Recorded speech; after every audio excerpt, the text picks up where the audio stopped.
This is NASA TV.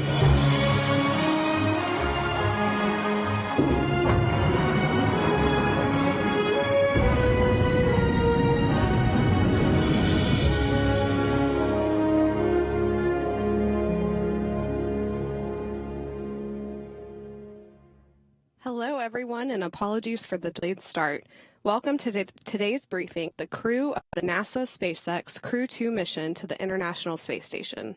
This will be the second crew rotation flight of a U.S. commercial spacecraft with astronauts to the International Space Station.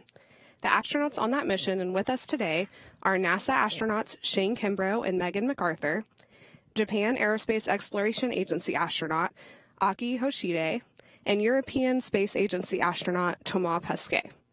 They will launch aboard a Crew Dragon spacecraft atop a Falcon 9 rocket to the space station no earlier than April 20th from NASA's Kennedy Space Center in Florida. Shane Kimbrough is the commander of the Crew Dragon spacecraft and the Crew 2 mission. Shane has spent a total of 189 days in space on 2 missions and performed 6 spacewalks. He is a retired U.S. Army colonel and has degrees in aerospace engineering and operations research. Megan MacArthur is the pilot of the Crew Dragon spacecraft and second in command for the mission. Megan flew on the Space Shuttle Atlantis for the final Hubble Space Telescope servicing mission, but this will be her first trip to the space station. She holds degrees in aerospace engineering and oceanography. Aki Hoshide is a mission specialist for Crew 2. Aki is a veteran of 2 space flights, the STS-124 Space Shuttle mission to deliver the Japanese experiment module Kibo to the International Space Station, and long-duration mission Expedition 3233, where he spent 124 days in space. The Crew Dragon will be the 3rd spacecraft for Aki to fly to the orbiting laboratory. Thomas Pesquet will also be a mission specialist for Crew 2. Thomas flew as part of Expeditions 50 and 51, launching aboard a Russian Soyuz spacecraft and spending 196 days in space. His mission included 2 spacewalks to maintain the station. Now we'll hear brief remarks from the crew, and then we'll take questions. On the phone, please press star 1 to ask a question and star 2 to withdraw a question if your question's already been asked. You can ask questions on social media using the hashtag AskNASA. Shane, let's start with you. If you will each just tell us a little bit about how you're feeling and what this mission means to you. Shane? We're ready. It's on the screen. Call and be live. I hope not. Never Never know.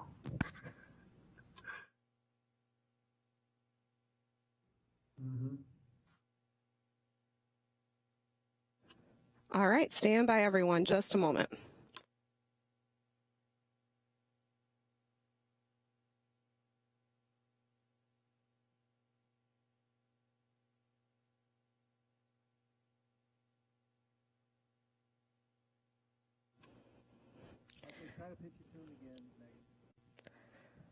Okay, everyone, crew, can you give me a nod if you can hear me? Awesome. All right, I have gone through intros, and I'm sorry we didn't have your audio there where you can hear, but we are ready to hear from you. So Shane, let's start with you. If you will just tell us a little bit about how you're feeling and what this mission means to you. Thanks, Megan. Looking forward to flying with this great crew that you see on the screen. It's been the first time in over 20 years that a crew from NASA, ESA, and JAXA have flown together, so that's pretty cool too. We're looking forward to spending several months on the International Space Station. That's fantastic. Okay, Megan? Well, Megan, we get pretty intense with our training, especially in these last couple of months. So when the press conference arrives, you know that launch is just around the corner. So we are starting to get excited. We have been very busy with all of our training, and just want to give a shout out to both our NASA and SpaceX training teams that have done such a great job getting us ready. We're ready and we're excited to fly. Thank you. Okay, Aki? Yeah, I'm very excited and very privileged to fly with this fine crewmates and spend some time up there, especially flying on a new Crew Dragon, see what it's like to fly, and compare differences and similarity with shuttle and Soyuz. But it's going to be a lot of fun up there. I'm very excited and ready. Awesome. Yeah, we're excited to hear what you think about the launch. Thomas? Yeah, and it's starting to be that time again when everything is the last EVA run in the pool, the last training of this, the last meeting with that. So it means the launch is getting closer, and it's a great feeling. It reminds me of my previous flight. So I think we've reached that level when we're almost ready to fly. There's a few finishing touches to put on the crew.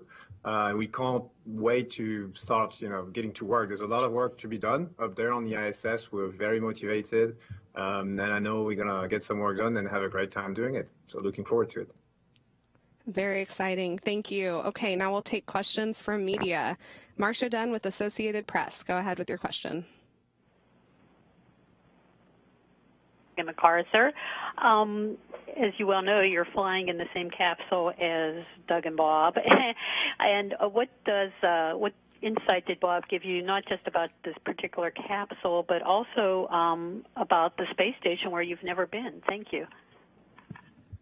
Well, my husband has been very supportive as I get ready to go on this mission. It was but about 2 weeks after he got home that he took over kind of all the home-based duties and has watched me go through this pretty intensive training flow. So he's been there along the way to give me some pointers and feedbacks and things to look out for. And it's been really great having his advice along the way. All right, let's go to Bill Harwood with CBS News. Hey, thanks. 3 of you have flown on Soyuz, I guess, and 2 have flown on Soyuz and shuttle. Could one of you talk a little bit about the SpaceX experience in general? What you like about it, maybe what you miss about the other vehicles? I mean, given all that automation, I would think it's an easier flow than the other vehicles, but that's for you to tell me. Thanks. Hey, Bill, I'll start. This is Shane. It's been really fantastic training with the SpaceX team and the NASA teams, of course, but it's a new vehicle for all of us. And so for me, of course, I trained on space station before. So for me, it's really exciting to have this new vehicle and go through the training flow with the SpaceX folks. And they've been fantastic. We're all still learning. It's a new vehicle. It's not one that has a lot of history on it. So as we go through and train, we get to make some comments and inputs. And they've been very helpful in listening to our comments and actually making changes to some of the procedures and some of the equipment that we may take on the vehicle. All right, let's go to Chris Davenport with The Washington Post.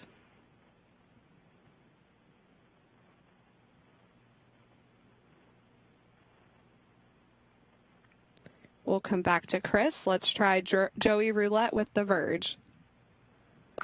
Hey, thanks for doing this. I was going to ask if you guys have thought of a name yet for this capsule, but since it's being reused, I guess the name sticks as Endeavour. But is there a name that you guys wish you could give this mission, or is there anything you guys would like to characterize with this mission? Thanks. Yeah, I'll start. I'll let the other crew members answer because I think everybody have a different taste. I'm really excited that it's called Endeavour because that's the space shuttle that I got to fly on. So for me, it's a familiar term to a spacecraft. So I'm really excited to fly on this Crew Dragon Endeavour. All right. How about Mary Liz Bender with Cosmic Perspective? Yeah, thank you for taking my question. Megan, you talked about the intense training that you've gone through in the last couple of months, and that's not something that we usually get to hear a lot about. And, you all just touched on the fact that this is a brand new vehicle. So can you talk a little bit about some of the most intense parts of that training and then whatever it is that you have to do prior to launch from now until then? Sure. Really the thing that makes the training intense is just the volume and variety of the things that we have to cram into our brains before we get ready to launch. So we're not only learning a brand new vehicle that we're going to launch in and how to monitor and operate in that vehicle, but we're also learning all of the things that we're going to be expected to do while living aboard the space station. And so that's not only caring for the space station, but it's also conducting a variety of different science experiments. That's really the goal of our being up there. We'll be doing hundreds of different science experiments in the 6 months that we're there. So we can't train for every specific thing that we're going to be doing. So we take a skills-based approach to our training and try to learn sort of broad-based as much as we can across all of these different areas so that we can tackle all of the different things that come our way. Okay, the next question is from Mark Carreau with Aviation Week and Space Technology. Thank you very much. Mine's for Shane and Megan. you're flying with an international crew that sort of, to me, looks a little bit out to what things might be like for Artemis. And I'm just wondering if you have any sort of sense of how that experience of flying internationally with partners that are joining NASA for Artemis, how does that sort of feed into the future? Thanks, Mark. We've been doing this flying with international partners for many decades now, which has been fantastic. It makes all of our agencies stronger. It makes our crew stronger, and we're excited to have a very diverse crew. If you look at ESA and JAXA and NASA together, and of course, like you mentioned, it's going to be part of the Artemis program as well. We hope more partners will join that as we go forward. But I'm really looking forward to our crew flying together and experiencing this international crew. Mark, you've said that I myself are going to fly to the moon on an Artemis flight. That's what I get from your question. So I'm happy that you're pointing that out. That's awesome. I'm sure he wishes he could make the rules. Let's go to Trevor Sesnick with Everyday Astronaut. Yes, hello.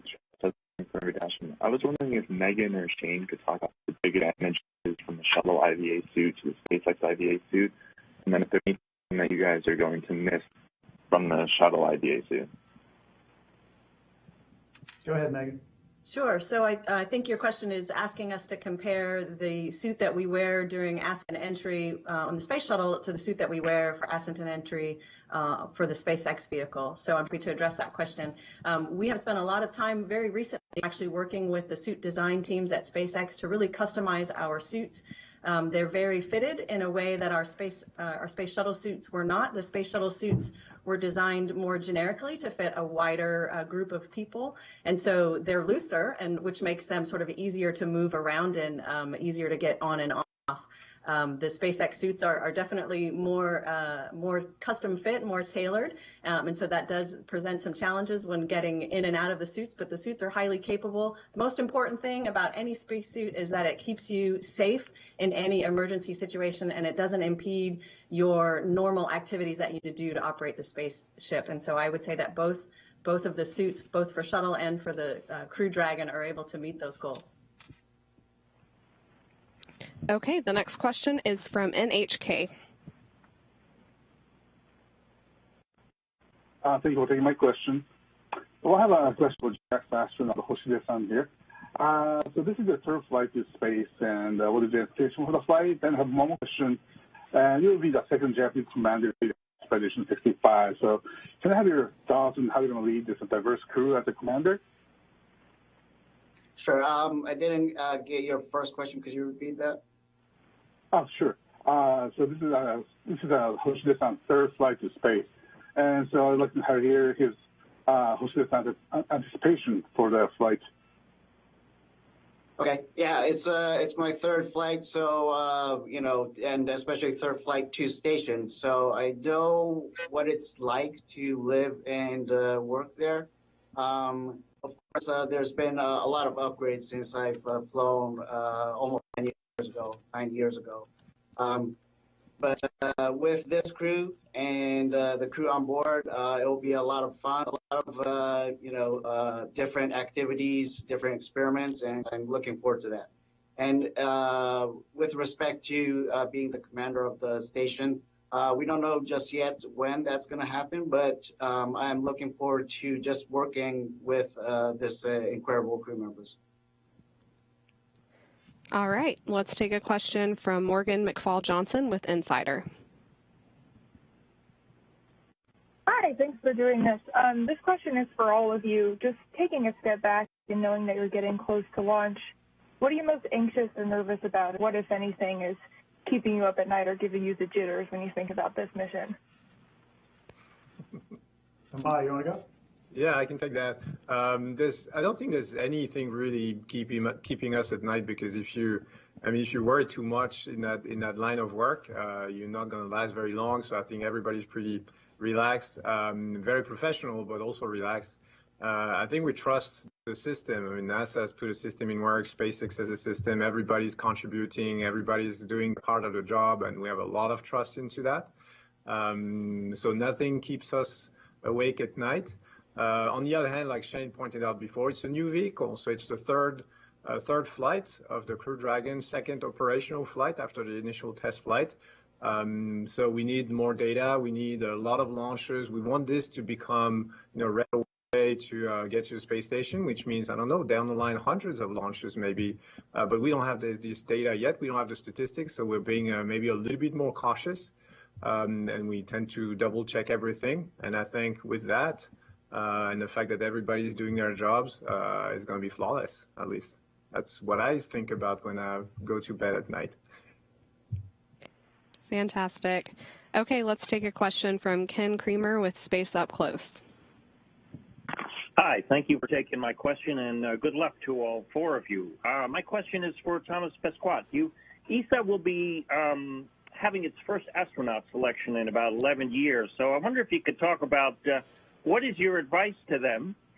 And also, they're going to be para astronauts. Could you comment about that? And how often also do you think there will be flight opportunities for ESA astronauts? Thank you. Yeah, that's a good question. Thanks. Indeed, we don't have selections as frequently as NASA does because we simply have fewer flight opportunities to the space station. But it was time, I think, to hire a new propulsion, a new generation. We've been around for 12 years already. And so we're looking forward to having fresh blood and new talents. Now we're moving into a different era of human spaceflight. We're going forward to the moon, and hopefully it's going to keep my generation busy in the years to come. But we still have the ISS and all the flights that are associated with the ISS in low Earth orbit. So hopefully those guys will going to be there to start taking that part of the job. My advice to them. You need three things, I think, to be an astronaut, at least in ESA. You need to have some academic background because we're living in a technical, scientific environment. You need to have some operational experience because you're also in a dangerous environment and your decisions have consequences. And you need to be international. With the European Space Agency, we speak all languages, and look at us with Japanese, American, Russians, and tomorrow maybe other nationalities on board the space station. So those are the things that those guys should have. Last part of your question. We're looking at what it would take to send a handicapped person into space because we're talking about inclusive. We want to achieve that in every sector of society. And so we're starting that project. We don't really know how it's going to go. We're going to study it hard and want somebody hired during selection to help us. And then we'll talk to all the partners and we'll try to make it happen. And that's going to be very exciting to follow in the year to come. All right, let's take the next question from Martin Eels. Hello, my question concerns all the crew. I was wondering if you are helping the Russians with the Nauka module and later with shooting the film of Director Shipenko. Thank you. This is Shane. I'll start. Yeah, we have not been trained on that at all, and we've just heard just a few things probably through the media like you have about the potential film, but right now, currently anyway, we're not trained to help them out. All right, let's go. I can jump on a European robotic arm. There's a European arm that comes up on that module, and I might have some tasks to perform with that European robotic arm. So I've had some training, but there's still some uncertainties in the schedule. So we'll see what happens.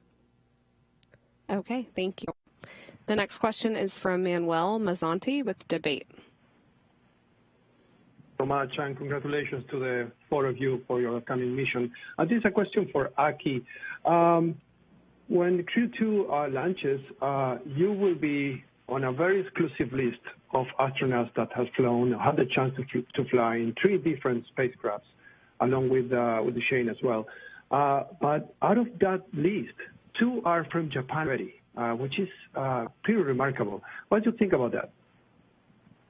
So, yeah, it is true that after Soichi Noguchi, who flew on Crew 1 and actually spending some time on ISS right now, I'll be the second Japanese to fly on 3 vehicles. But that's for now, and for the future, I think everyone's going to be, flying on different vehicles, either the commercial crew program vehicles or maybe going to Moon and Mars. So I think it's an honor for now, but I hope everyone else will get a chance to do that too. Very exciting times. Thank you. Let's go to Ulrich Ebner with Slug Review. Hi. The question is to all of you. Could you give us a brief overview on the vehicle training? For example, how long does it take to be familiar with the Crew Dragon, and where does the training take place? Hey, thanks for your question. I'll try to start that, Megan, and Taman and Aki can jump in if they need to. Most of our training for the SpaceX vehicle, I think that's what you're talking about mainly, is done in Hawthorne, California. We do have some weeks here in Houston where we train because they have a simulator here as well. And the way the training kind of lines out, the first maybe month or two that you're in the training flow, you're doing a lot of academic classes, learning all their systems, and then you progress into the simulator where you're just doing kind of standalone simulations with just you and your crewmates, or maybe just, in our case, Megan and I as pilot and commander. And then eventually you'll get into the simulation campaign with the mission control teams from SpaceX and NASA, and that's where we're kind of in that phase right now and kind of ramping that up with only a couple more weeks of that to go before we're ready to fly in space. Okay, let's take a question from Marcia Smith with acepolicyonline.com. Thanks so much. I'm not quite sure who can best address this, but my question basically has to do with how busy the space station has gotten. There are so many vehicles coming and going and spacewalks and all of this. And the advantage that you hear about by having so many of you crew aboard is that now you can do more science. But I'm wondering how disruptive it is to have all of this activity going on, because certainly when you're having dockings and departures and the things that must interfere with a scientific experiment. So could one of you who's spent a lot of time on space station already sort of talk about how you weave in the scientific experiments amongst all this other activity that goes on space station? I can try that if you guys want.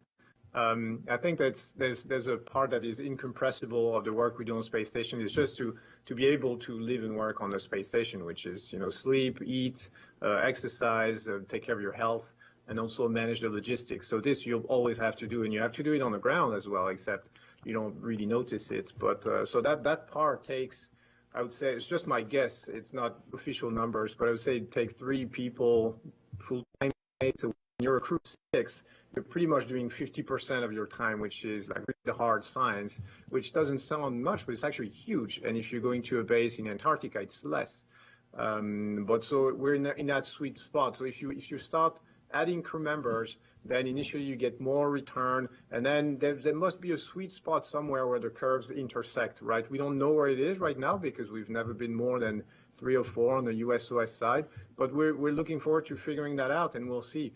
Do we need 7, 8? Do we need just 6? Is it 5? I don't know, but what I know is that people are looking at it very closely, and there's very competent people on the ground that track every minute of our work on space station. That track everything we do, the output, the work, and in the different categories. Was it logistics? Was it science? Was it etc.? And they put together the statistics, and then they make the decision because it's fed back into the system. So there's a sweet spot somewhere. I don't know where it is, but I know that we'll find it. All right, great. Next question is from Mary Liz Bender with Cosmic Perspective. Yeah, thanks for taking my question again. I'm always intrigued by the ways that you might spend any free time that you actually get. Given the last question, I know it's a super busy schedule, but for anybody who wants to answer, are there any personal items that you're bringing with you that are special, or any particular ways you've thought about spending your free time?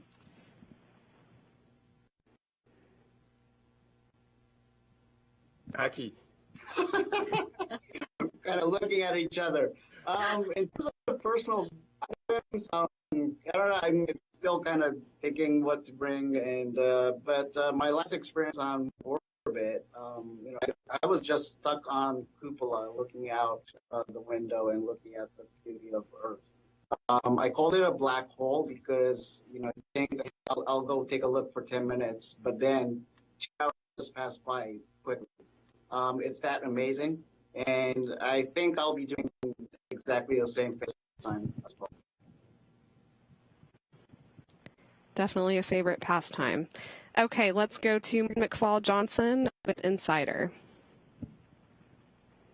Hey, I just want to follow up on a question that was asked of Megan earlier, but this time extend it to everybody.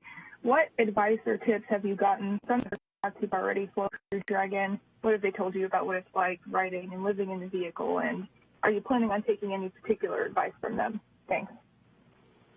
Yeah, we've had the chance to debrief with Crew 1 a little bit right after they got on orbit, so it was really fresh in their mind after the launch experience, and that was very helpful to us. There are a lot of great advice on just little things to do here and there to live in that small space for the day or day and a half that we'll probably be living in it before we get to the space station. So those were helpful hints. The ride uphill from Bob and Doug and from Crew 1 was really great. There's parts of it where you're pulling G's, there's parts where you're not. It was just a really fun ride, so it seems very similar in some ways to the other vehicles that we've launched on. But I'm sure it's going to be a bit different with a couple stages that they have here. I'm looking forward to feeling the second stage light and give us a little boost as we head up to orbit. And I'll chime in with some more specifics. One of the specific things that Bob and I have talked about, you look at photographs of the interior of Crew Dragon, and it's a very clean lined vehicle. There's lots of little cubbies and hidey where your items are packed away. And so making sure that that's done very carefully in a way that the crew can get to what they need to get to without unpacking everything is something that I know have talked a lot about with the SpaceX team, and the team has made a lot of improvements and changes and have been showing us, what these different changes are, and we'll have an opportunity just this week actually to really look at how the vehicle is packed, and it seems like maybe kind of a not something that's super exciting, but it can be really, really important, especially for people living in a very small space. Okay, let's take another question from Marcia Dunn with Associated Press. Yes, for Tomas and Aki. What will you be taking to represent your homelands? Perhaps some cuisine or other items or special things? Thank you. Somebody, you go first.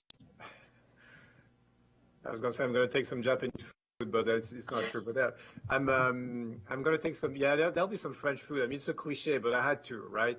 There was no way for me if I didn't want to be stripped of my citizenship. So I had some dishes made by different chefs and different catering companies in France that I'm going to take with me on the space station. Not only for me, but obviously I hope to invite everyone for a good dinner once in a while.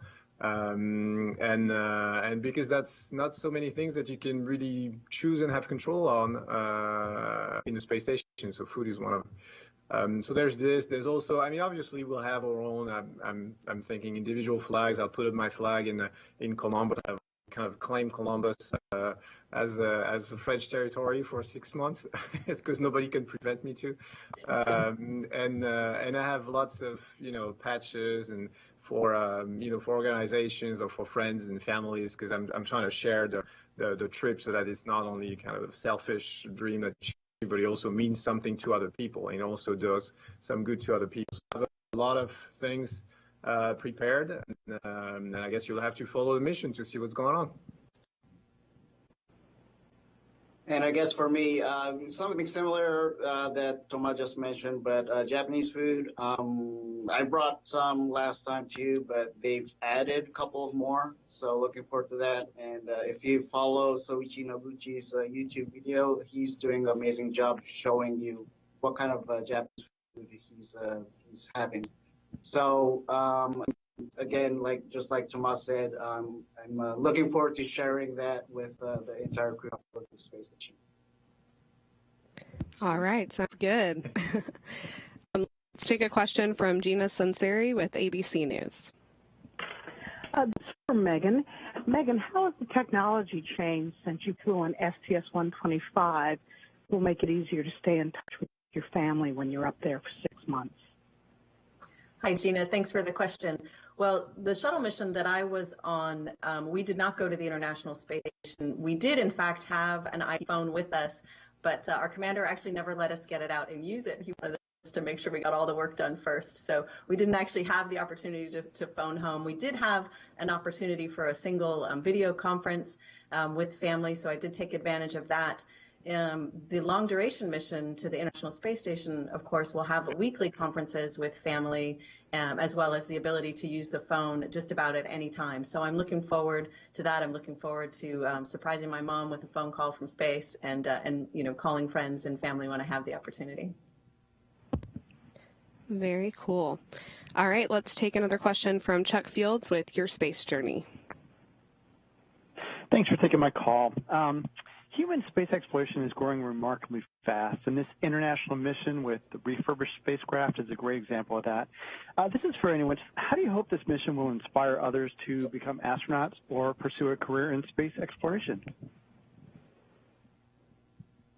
Well, we're going to do our very best to represent NASA and ESA and JAXA and SpaceX and the International Space Station. And hopefully by just our actions and the way we're professional and the way we have a good time as well, that'll just translate into some kind of inspiration for somebody. I don't know who's out there that's watching, but as you mentioned, it's an international crew, so that in itself can just show the possibilities that are out there.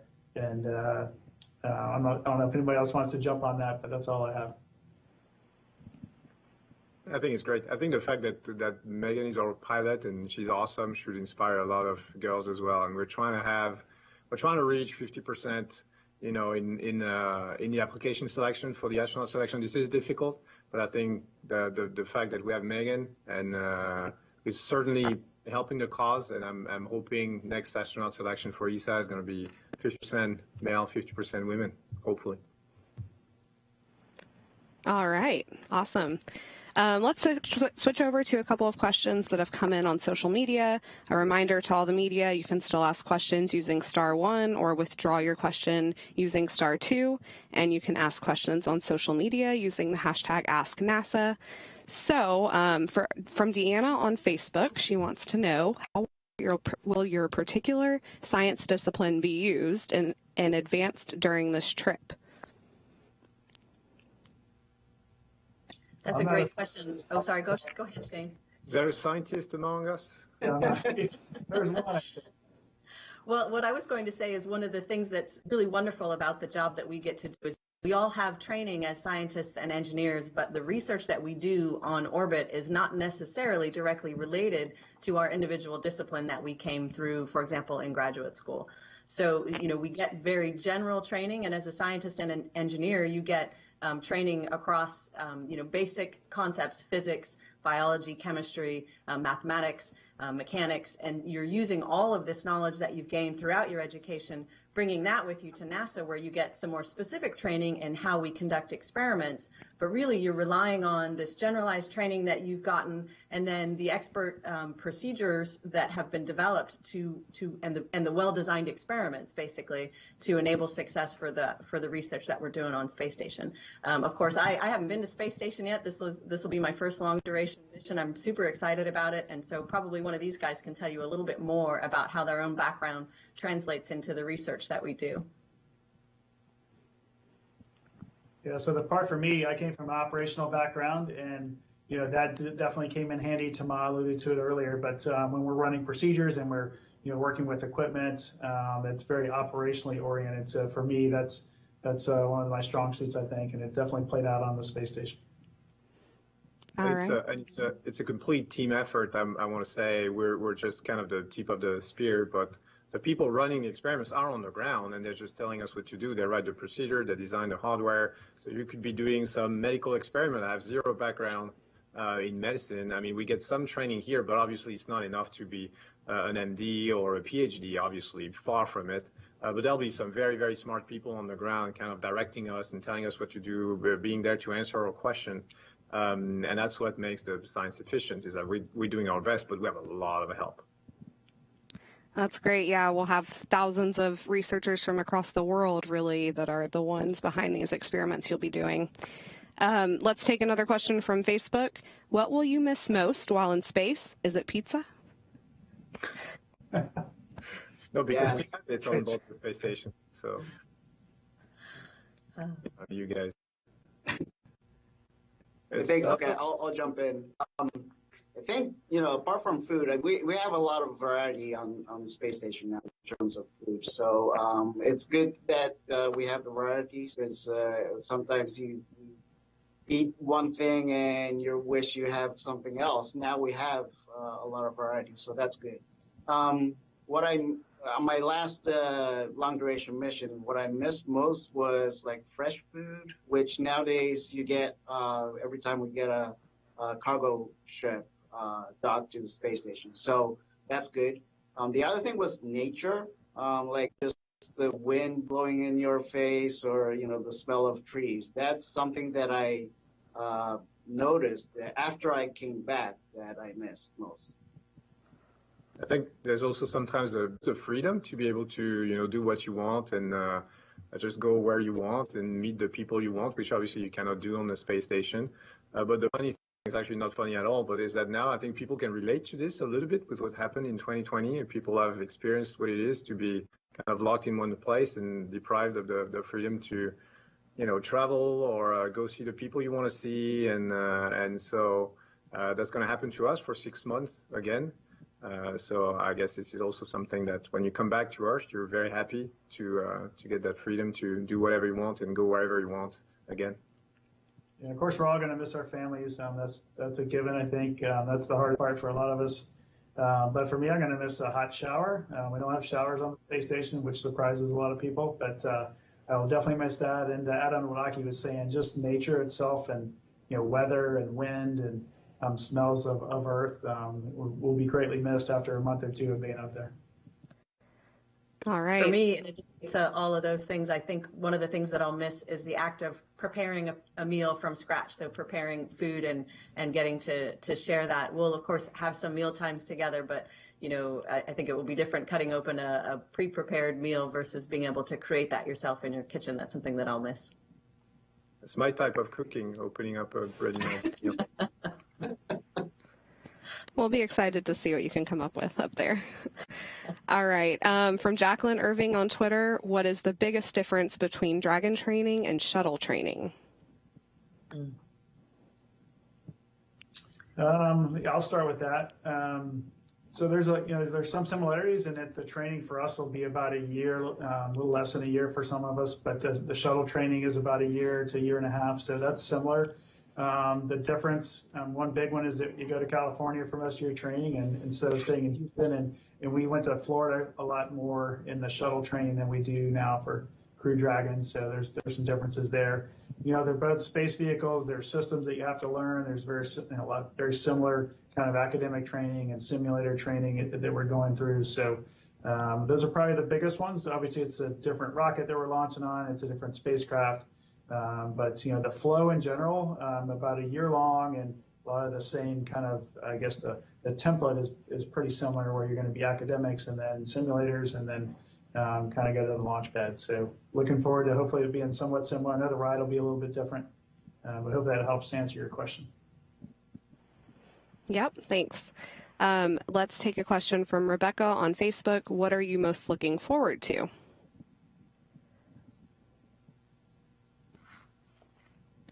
Yeah, it's off. So I think one of the things, we're looking forward to at this point, obviously, is getting started. We've been, like I said, really intensively training for about a year together and individually, and, really looking forward to that moment where the mission actually begins and we get to try out all of the things that we've been preparing for the last year. Agreed. All right. Thank you. From Jacqueline on Twitter, what part of your mission are you relieved is automated, and which parts do you wish was automated? Wow, I mean, spacecraft it's a futuristic spacecraft, and it pretty much can do it all. Like even Soyuz and shuttle were automated, and you only interacted with it if something went wrong in general and flew the thing manually. So this is no different than that. It's the technology is much different, of course. And we're doing touch screens instead of like a joystick in your hand to fly the thing. So that's pretty exciting. And but Megan and I are trained to take over manually during any phase of the flight if need be. But hopefully we'll just be along for the ride and get to enjoy it. There's one part that I wish was automated is on space station, just to find the items that you need to find to do your work, because there's so much things up there, because there's lots of different experiments, lots of equipment. Station has grown big over the years, lots of modules. And so it takes some time to find the things you're looking for. There are thousands of items that are being tracked from the ground, tracked from a database on board the space station. So if you could just press a button and everything was going to show up to you, and you could do your work, that would be brilliant. But I don't think it's happening. All right, we'll add it to the wish list. We'll take another question from Ulrike Ebner with Slug Review. Hi, this is a question for Thomas. As it is your second flight, are there any things you intend to do differently from the first one? For example, looking out of the window more often or enjoying the sound of the lounge. I don't know if there's anything you wish to do differently. Yes, I wish to do everything better than the first time, first of all, hopefully, because with a little bit more experience, more training, and the experience of the first flight, hopefully less mistakes, everything should be better, I hope. But then, yeah, my first flight was really, I was so excited. I had prepared, I had waited for a long time. I had a lot of things that I wanted to do, lots of projects, and I was always constantly busy with things to do, with, small videos that I wanted to make, pictures, a journal, calling friends. I was going to make sure I was going to call all my friends, because you never know, maybe it was going to be my only flight. So every single minute of every single day, I had something to do. I had something in the back of my mind constantly. Sundays, evening, doesn't matter. That just never stops.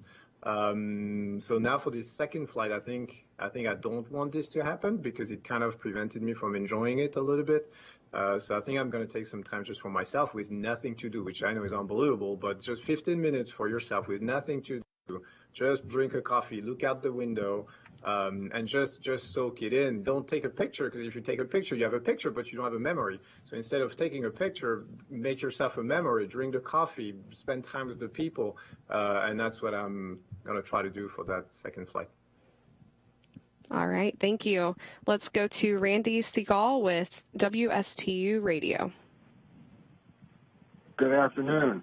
Quick question for you guys. The Falcon 9 apparently has been having some problems lately. Does that cause you any angst? And also, as a second question, is there any surprises, Megan, that your husband may have left for you? Well, I can answer the second question. I don't know, or I guess it wouldn't be a surprise. So I'll find out when I get there, I think. And your first question about the Falcon 9, yeah, there have been a few issues. I know the teams are working very hard to work through those. We've been briefed about every month on the updates of our spacecraft as well as the rocket. So we're very confident that they're going to figure out whatever's going wrong. And it's just been a few little things on a few of these rockets. They're launching almost once a week. So when you're launching that often, everything's not going to go perfectly. So there's nothing major or catastrophic that's happening. It's just a few things on the rocket that I know they're going to get worked out before our flight. What about sleeping quarter when you first get up to the station? That is the magic question, I think, sleeping quarters. So it's going to be crazy with if we do a direct handover, they call it, which means Crew 1 and ourselves will be up there along with the Soyuz crew. So that's a lot of people on the space station. Right now, there's only 6 sleep stations on board the entire space station, 2 on the Russian side and 4 on the U.S. side. We hope to have 1 more installed before we get there, which would give us a little bit of flexibility. But really, for the handover time, if we hand over, say, about a week or so with Crew 1, we're going to be kind of, I think, in a camp out mode, or one of the crews will be in a camp out mode where we'll find a place to sleep on a wall somewhere or ceiling, it doesn't matter up there, and then the other crew will be in the sleep station. So we haven't worked out which crew is going to do what yet, but we're looking forward to it. It's just going to be a short time, a week or so or less, that we'll be potentially handing over with them, and sleeping will be, although it's important, it's a pretty short time, so I think we can all handle a camping out trip for about a week. Definitely. Okay, let's take a question from Martin Eels with Blesk. I would like to follow with the comment of Basket about so many things on the station. How often do you bump into something? Thank you. How do you not bump into something? Well, don't tell NASA or ESA, but we sometimes bump into things, especially at the beginning. We're trying to be very careful. But like you said, there's cables, there's equipment. The equipment is designed so that it's not so fragile that you cannot even touch it. Or if it is, then it's put behind a rack, behind a wall, and it's protected because everything is designed and engineered for a space flight. But I think you get used to it. Initially, the first few days, or depends on the astronauts, can take longer, can be shorter. But you have to figure out a new way to move your brain to rewire. It's different sensors and provide you with a good understanding of your environment. So sometimes you bump, sometimes you go too fast. You want to take a turn, you miss the turn, and if you miss the turn on space station, you go straight, and whatever's in front of you, you're gonna bump into it. So we're gonna try to minimize those events. But knowing that it might happen, and we've seen it happen, it's not a big deal, but you just have to be very careful, very cautious, very methodical at the beginning, and then not get too overconfident as you learn how to fly over the course of a long mission. Okay, a question from Lucy Auberg with ASP. Hi, thanks for taking my question. I'm sure you probably all watched Perseverance landing on Mars last month, and I know you're very much concentrated on your current mission, but are you all dreaming about going to the moon and then to Mars, especially now that you'll be flying with SpaceX, a company created with the goal of going to Mars? Does it seem more and more tangible, and are you all dreaming about that?